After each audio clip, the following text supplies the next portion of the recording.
Hi, நான் மேகலா. பங்குனி உத்திரம் சாஸ்தா வழிபாடு.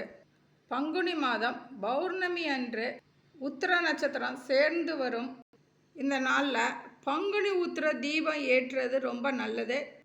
நம்மளுடைய பூஜை அறையில் சுத்தம் பண்ணிட்டு நம்மளோட கோரிக்கை என்னவோ அந்த கோரிக்கைக்கு ஏற்ற மாதிரி தீபம் ஏற்றி வழிபாடு செய்யணும்.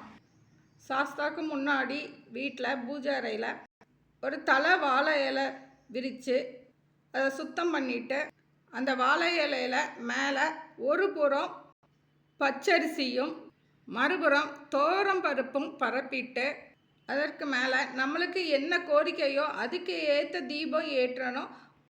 அதாவது நம்ம வேலைக்காண்டி வழிபாடு செய்கிறதா இருந்தால் 5 தீபம் ஏற்றணும். 5 தீபம் பங்குனி உத்திரத்தன்னைக்கு 5 தீபம்.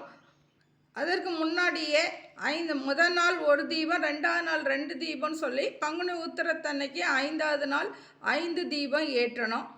குழந்தை பாக்கியத்திற்காக தீபம் ஏற்றதா இருந்தால் பச்சரிசி தோரம்பருப்புக்கு மேலே 6 அகல் விளக்கில் தீபம் ஏற்றணும்.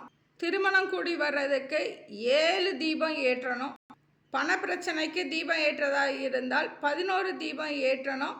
அதாவது அகல் விளக்கில் நம்ம பச்சரிசி மாவில் மாவிளக்கு தீபம் ஏற்றுவோம்ல, அந்த தீபத்தை தான் மாவிளக்கை தான் அகல் விளக்கு மேலே மாவிளக்கு வச்சு நல்லெண்ணெய் இல்லைன்னா நெய் ஊற்றி மஞ்சள் திரி போட்டு தீபம் ஏற்றணும். நவக்கிரகங்களுக்காண்டி கிரக தோஷம் நீங்கணும்னு சொல்லி தீபம் ஏற்றதா இருந்தால் 9 தீபம் ஏற்றணும். இந்த தீபத்தை நம்ம மாலை நேரத்தில் தான் தீபம் ஏற்றணும். பங்குனி உத்திரத்தன்னைக்கு நம்ம கோவிலுக்கு போயிருந்தால் அந்த கோவிலில் கொடுக்குற மாலை எலுமிச்சம்பழம் ஏதாவது கொடுத்துருந்தாங்கன்னா அதை வாங்கிட்டு நம்ம வீட்டு நிலவாசலில் வச்சு எலுமிச்சம்பழத்தை வைக்கலாம். மாலை கொடுத்துருந்தாங்கன்னா அந்த மாலையை நம்ம வீட்டு நிலவாசலில் தோரணம் மாதிரி கட்டிடலாம்.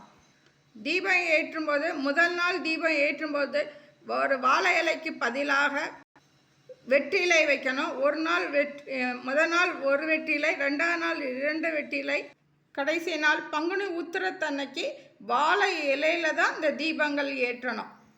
நம்ம டெய்லி தீபம் ஏற்றுறதுக்கு நம்ம தோரம் பருப்போம் பச்சரிசியும் வச்சுருப்போம். அதை நம்ம சமையலுக்கு பயன்படுத்தி நம்ம சாப்பிட்டுக்கலாம். இல்லைன்னா காக்கா குருவிக்கு சாப்பிட கொடுத்துடலாம்.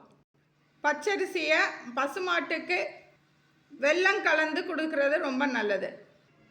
சாஸ்தா கோயில் பக்கத்தில் இருந்தால் கோவிலில் போய் கூட நம்ம இந்த தீபத்தை ஏற்றலாம். வேலைக்காண்டி தீபம் ஏற்றதா இருந்தால் 5 தீபம் ஏற்றுவோம்ல, அதனால் 5 நாள் போய் ஒவ்வொரு நாளும் ஒவ்வொரு தீபம் கோயில் எப்போ திறந்துருக்கோ அப்போ போய் தீபம் ஏற்றலாம். முதல் நாள் ஒரு தீபம், 2ஆவது நாள் 2 தீபம்னு சொல்லி பங்குனி உத்திரத்தன்னைக்கு 5 தீபம் மாவிளக்கு தீபமாக தான் இருக்கணும்.